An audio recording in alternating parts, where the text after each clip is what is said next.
Imagine two people sitting at the same desk, in the same office, working the same 8 hours. One of them ends the day having produced a piece of work that will still matter in a year, a chapter, a design, a solved problem, a strategy that genuinely moves things forward. The other ends the day exhausted, having answered 200 messages, sat through 4 meetings, and felt busy from the moment they arrived until the moment they left. And here is the uncomfortable part of that picture. The second person, the busy one, often feels more productive. They have the emails to prove it. They have the sense of motion. But when you look back across months and years, it is almost always the first person whose career compounds, whose reputation grows, and whose sense of meaning deepens. That gap between feeling busy and being valuable is the exact territory that Cal Newport wants to explore in his book, Deep Work. His claim is bold and, once you sit with it, a little unsettling. He argues that the ability to concentrate without distraction on a cognitively demanding task is becoming both increasingly rare and increasingly valuable at the very same moment in history. Rare and valuable together. That combination, in economic terms, is the definition of something precious. And he believes that most of us are systematically training ourselves to lose it, one notification at a time. This is a book about attention as the raw material of a good working life, and about what it takes to reclaim it in a world engineered to fragment it. Cal Newport is a computer science professor at Georgetown University, and that background matters more than it might first appear. He is not a lifestyle guru who stumbled into productivity advice. He is a working academic whose currency is exactly the kind of hard, sustained thinking that his book champions. To earn tenure, to publish papers in demanding theoretical fields, to prove new results, you cannot fake it with busyness. You have to actually think, deeply, for long uninterrupted stretches, about problems that resist easy answers. So when Newport talks about deep work, he is describing the terms of his own survival in a competitive intellectual profession. What makes him unusual is that alongside this demanding research career, he has also written a steady stream of books, kept a widely read blog, and, by his own account, rarely worked past dinner or on weekends. That apparent paradox, high output without long hours, is the personal puzzle that animates the whole book. His answer is that the quality of the hours matters far more than the quantity, and that a smaller number of genuinely focused hours can outperform a much larger number of distracted ones. Deep Work was published in 2016, which places it right in the thick of our collective anxiety about smartphones, social media, and the erosion of attention. It sits alongside a broader tradition of thinkers worrying about focus in a distracted age, but Newport's contribution is to frame the issue not just as a personal wellness problem, but as a professional and even economic one. He is building on ideas he developed in earlier books like So Good They Can't Ignore You, where he argued that following your passion is bad advice, and that instead you should build rare and valuable skills that the world rewards. Deep Work is, in a sense, the operating manual for how you actually build those skills. It is worth knowing that Newport writes as someone slightly outside the mainstream of digital culture. He has famously never had a personal social media account.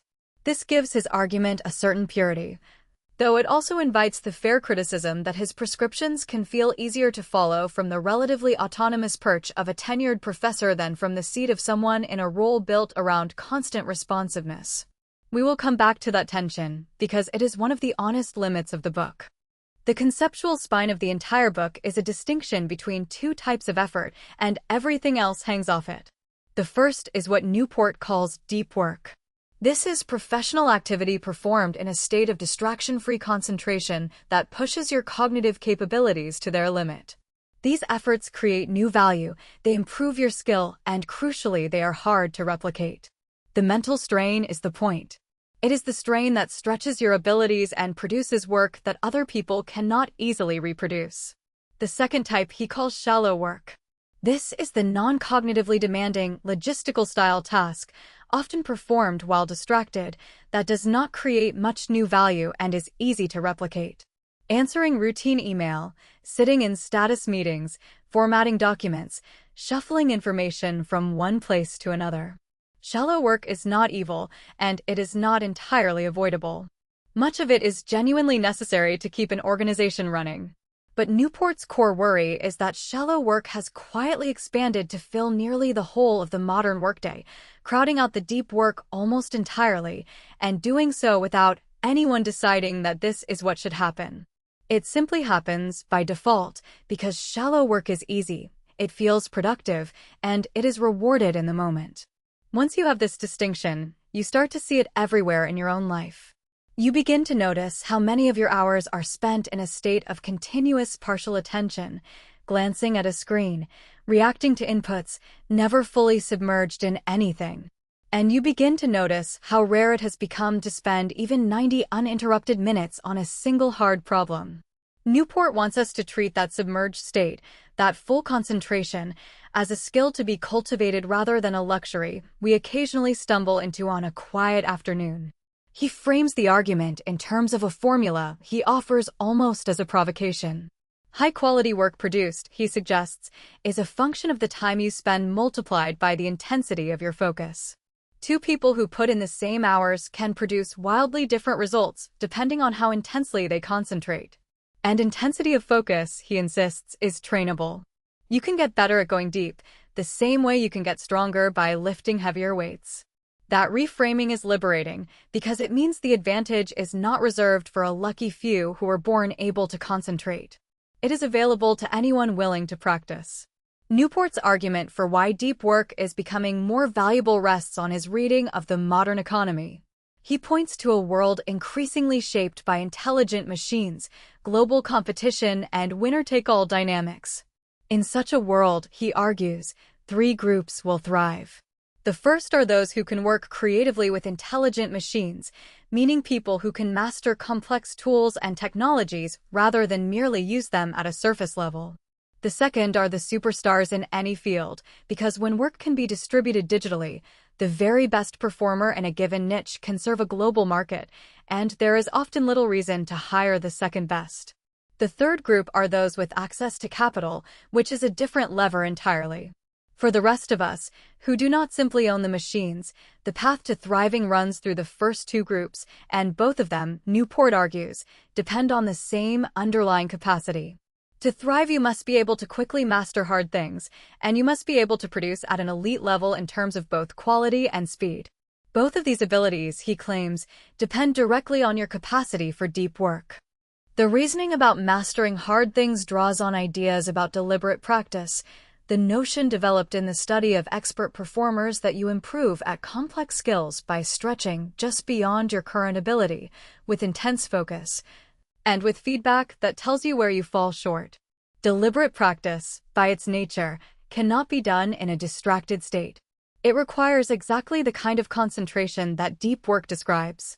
So if you want to master a difficult skill quickly, whether that is a programming language, a body of law, a musical instrument, or a scientific technique, you need the ability to focus without interruption. The reasoning about producing at an elite level draws on a related idea. When you switch your attention from one task to another, even briefly, a residue of the first task lingers in your mind and degrades your performance on the second. Newport calls this attention residue. Every time you glance at your inbox in the middle of a demanding project, you leave a smear of the old task on the new one, and your work suffers. Constant task switching, therefore, is not a neutral habit. It is a tax on the quality of everything you produce. The person who can batch their attention, who can give a single hard task their whole mind for a sustained period, produces cleaner, better, faster work than the person who never fully lands anywhere. Perhaps the most surprising turn in the book is that Newport does not stop at the economic case. He argues that deep work is not only more valuable and more productive, but also more meaningful, that it makes for a richer and more satisfying life quite apart from any career payoff. He draws on several strands of thought here. One is the idea, borrowed from research on attention and happiness, that our experience of the world is shaped by what we choose to pay attention to. If you spend your days in a scattered, anxious, reactive state, constantly pulled toward the trivial and the negative, your inner life comes to feel scattered, anxious, and trivial. But if you spend meaningful stretches absorbed in something difficult and worthwhile, your mind has less room for the small nagging worries, and your sense of the day is anchored by something substantial. Attention is not just a tool for getting work done. It is the very medium in which we live our lives. What we attend to, in a real sense, is what our life is made of. Newport also draws on the concept of flow, the state of deep absorption in a challenging activity where time seems to fall away and you are fully engaged at the edge of your ability. People report that these flow states are among the most satisfying experiences of their lives, and they arise precisely from focused, demanding effort, not from relaxation or leisure. Ironically, then, the hard, concentrated work that we often try to avoid is exactly the kind of work most likely to leave us feeling good. And there is a third strand, drawn from a more craftsman-like philosophy of work. Newport argues that meaning is not something you find by searching for the perfect job. It is something you cultivate by bringing depth, care, and skill to the work in front of you. The medieval blacksmith or the modern woodworker finds dignity and meaning not because the task is glamorous, but because it is done with mastery and full attention. Deep work, in this view, is a path to a form of professional meaning that shallow busyness can never provide. This meaning argument is important because it answers a natural objection. Someone might accept that deep work is more productive but still resist it because it is uncomfortable and demanding. Newport is trying to persuade you that the discomfort is worth embracing not only for the output, but for the quality of your experience of your own working life. If deep work is so valuable and so meaningful, why is it disappearing? This is where Newport turns his attention to the forces working against us, and his diagnosis is sharp. Part of the problem is simply the technology of modern communication. Email, instant messaging, and collaborative tools create a culture of constant connectivity in which everyone expects a fast response, and this expectation fragments the day into tiny pieces with no room for depth. But Newport goes further, arguing that these behaviors persist not because anyone has proven they are optimal, but because of what he calls the principle of least resistance. In the absence of clear feedback about what actually drives value, we naturally gravitate toward whatever is easiest in the moment, and constant connectivity is easy. It is easier to fire off a quick reply than to sit with a hard problem. It is easier to attend a meeting than to produce a difficult document. So the shallow crowds out the deep, not through any decision, but through the steady pull of least resistance. He identifies another culprit, which he calls busyness, as a proxy for productivity. In many kinds of knowledge work, it is genuinely hard to measure how productive someone is. There is no clear equivalent of units produced per hour. So, in the absence of a real measure, people fall back on visible busyness as a stand-in. They demonstrate their worth by being seen to do a lot of stuff, by answering messages quickly, by being present and responsive and constantly in motion. The tragedy is that this visible busyness often actively undermines the deep work that would produce real value. We perform productivity rather than achieve it. Newport adds a third cultural force, a kind of uncritical worship of the internet and anything digital, in which any new tool or platform is assumed to be beneficial simply because it is technological and new. This attitude discourages the hard questions about whether a given tool actually earns its place in our lives. Taken together, these forces explain why deep work is vanishing even though it is more valuable than ever. The environment is rigged against it. And Newport's conclusion from this is oddly hopeful. Because so few people are cultivating depth, anyone who deliberately does so gains a substantial and durable advantage. The scarcity is the opportunity. Having made the case, Newport devotes the second half of the book to a set of practical rules for cultivating deep work, and the first is simply to work deeply, treated as a discipline rather than a hope. His central insight here is that willpower is a finite resource. You cannot rely on simply deciding, each day, to muster the focus to do hard work. If you leave it to in-the-moment willpower, the distractions will win, because they always feel easier. Instead, you must build routines and rituals that reduce the friction of going deep and make it the path of least resistance rather than the exception. He offers several different approaches, or philosophies, for scheduling deep work, and part of his point is that there is no single right answer. What matters is choosing a structure that fits your circumstances and then committing to it. Some people can retreat entirely from shallow obligations for long periods, disappearing to write or think. Most cannot, and instead need to carve out regular, predictable blocks of deep work within an otherwise connected life, or to seize whatever pockets of focus their unpredictable schedule allows. Within these approaches, Newport emphasizes a few concrete practices. He is a strong advocate of ritual, of having a specific place, a specific time, and a specific set of rules for how you enter deep work, so that beginning becomes automatic rather than a fresh act of will each time. He describes the value of what he calls grand gestures, where you invest significant effort or even money to create a dramatic environment for a single important task, precisely because the seriousness of the gesture signals to your own mind that this work matters.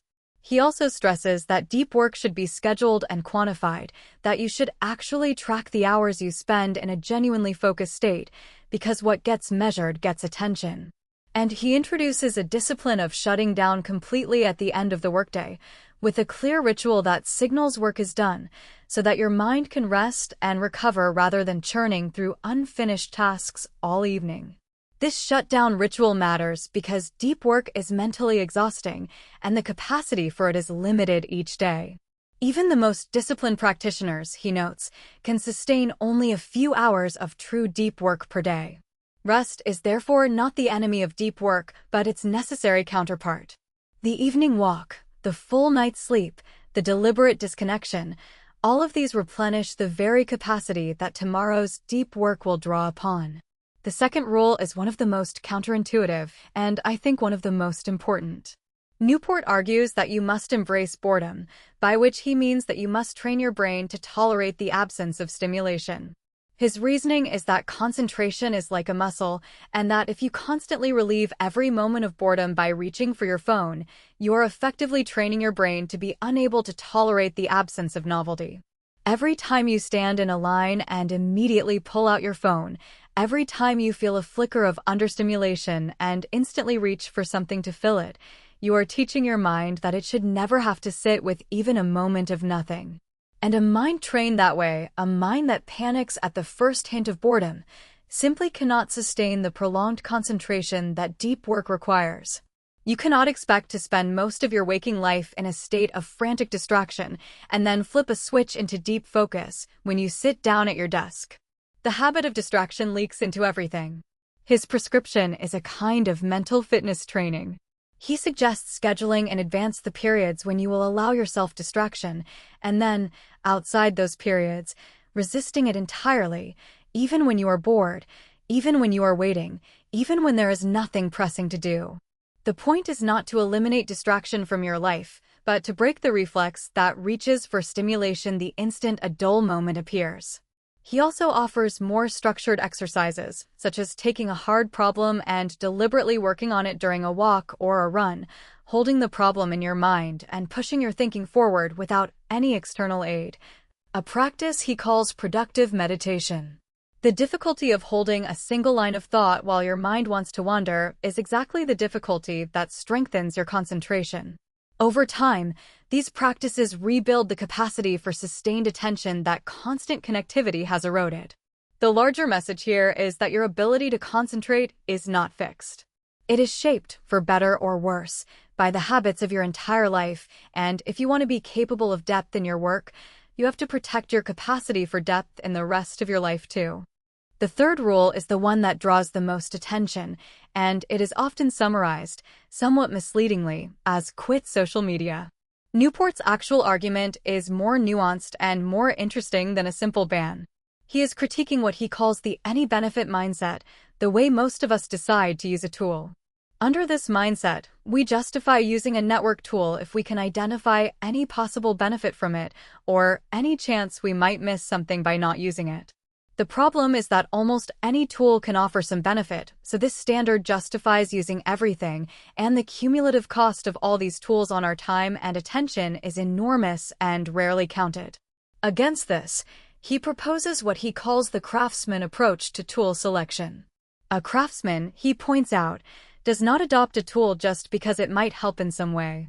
A craftsman weighs whether the tool's benefits to the core goals of their work substantially outweigh its costs.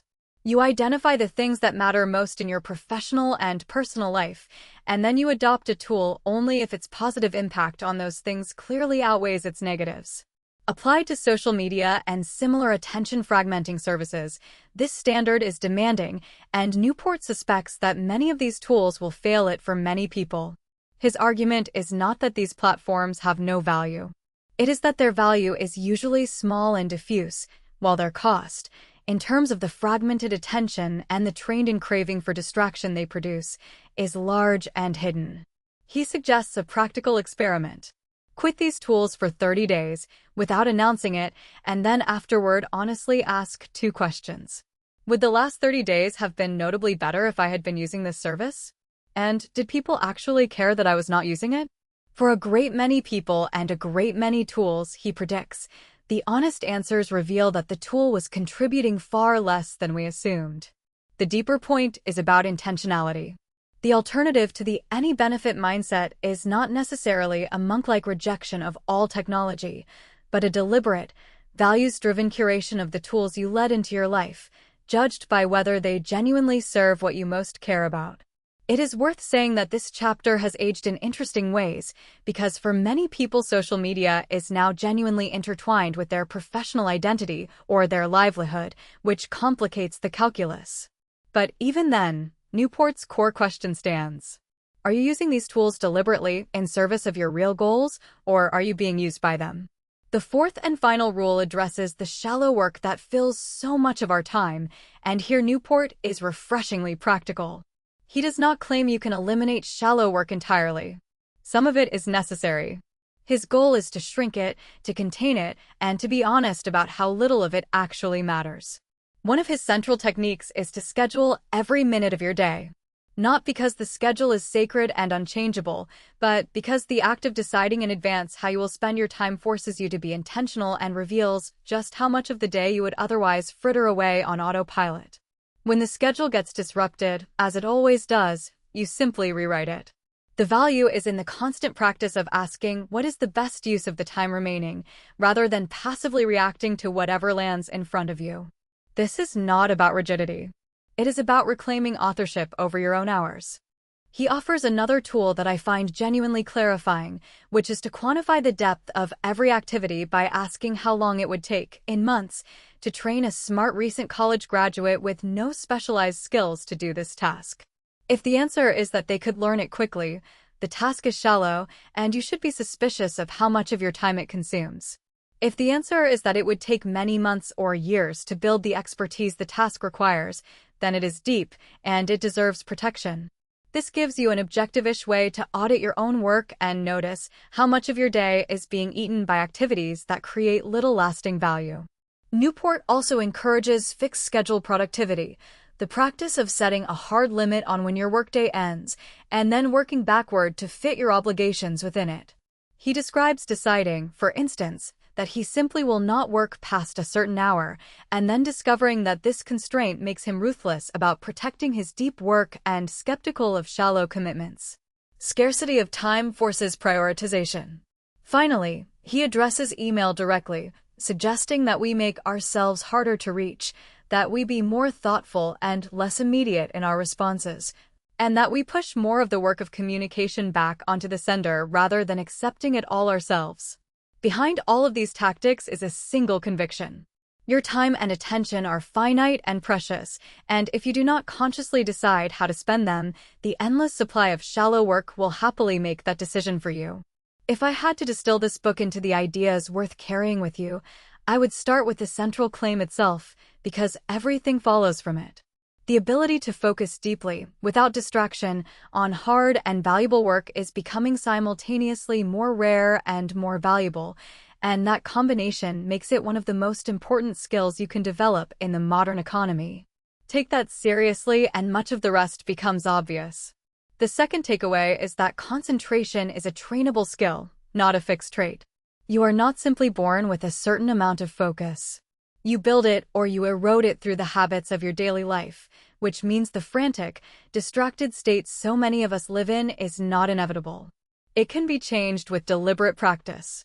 The third takeaway is that busyness is not the same as productivity and often actively opposes it. Feeling busy, answering everything quickly, being constantly available, these things offer the appearance of value while frequently destroying the conditions for real value. Learn to distrust the feeling of busyness as a measure of a day well spent. The fourth is that willpower is finite, which means you should not rely on it.